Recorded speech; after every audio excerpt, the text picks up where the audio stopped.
सर्वसामान्यांच्या हक्काचा आवाज जागर जनस्थान।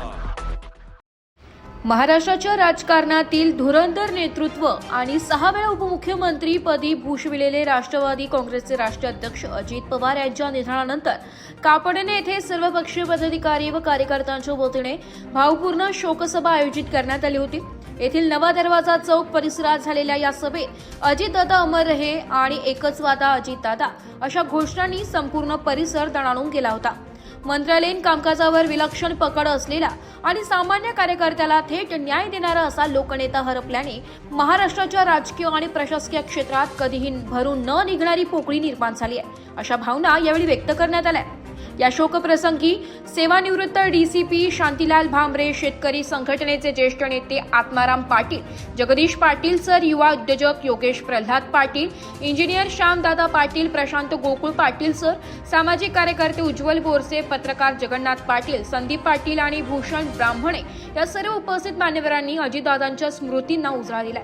वक्त्यांनी दादांच्या वक्तशीरपणाचे आणि स्पष्ट वक्तेपणाचे दाखले देत त्यांच्या अद्वितीय प्रशासकीय कौशल्याचे कौतुक केले। शक्य असल्यास काम तात्काळ मार्गी लावणे आणि अशक्य असल्यास स्पष्ट नकार देणे ही त्यांची पारदर्शक कार्यशैली कार्यकर्त्यांच्या मनात सदैव जिवंत राहील असे सांगून या जननायकाला भावपूर्ण श्रद्धांजली अर्पण करण्यात आली आहे। जागर जनस्थानसाठी प्रतिनिधी रूपक बिरारी, धुळे। हे पुरोगामी राजकारण म्हटलं जायचं आणि त्या पुरोगामी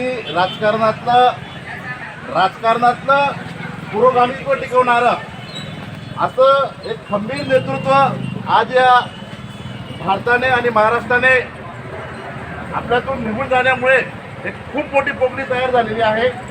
असे आमचे अजितदादा बऱ्याच जणांना माहिती नसेल, विद्यार्थी दशेपासून सत्यशोधक चळवळीमध्ये काम करत असताना मध्यंतरीच्या काळामध्ये राष्ट्रवादी काँग्रेस पक्षासोबत काम करण्याचा योग आला आणि त्या निमित्ताने बऱ्याच ठिकाणी दादांना पाहण्याचा, भेटण्याचा योग आला आणि त्यांची कार्यशैली जाणून घेण्याचा योग आला।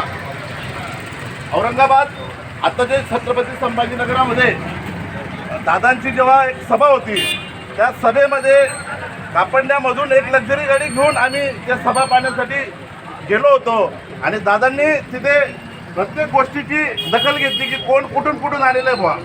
असा जाणता जो राजकारणी होता, त्या राजकारणी आज आपण आपल्यामधून हरपलेला आहे।